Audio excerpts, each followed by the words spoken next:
Marawi 912 YouTube channel को subscribe करें।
अरे अति के बन ठर के कहा जथस था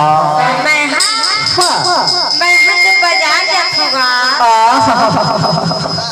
कहाँ बाजार जथा हाओ इखरे से इसने पड़ला और ओठ में लाड़ी ला ढक्कन लगाए हो बस वो तब तोला का जलन है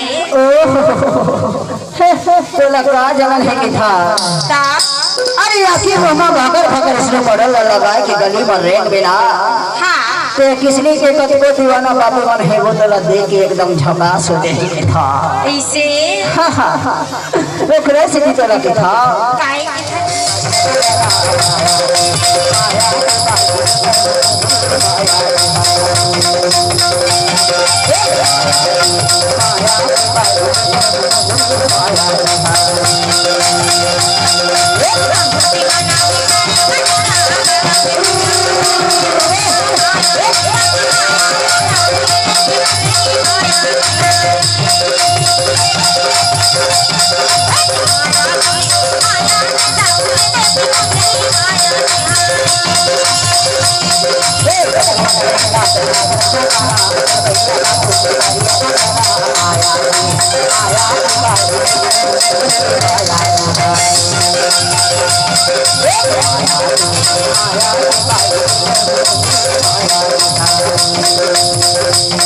Hey!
Thank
you.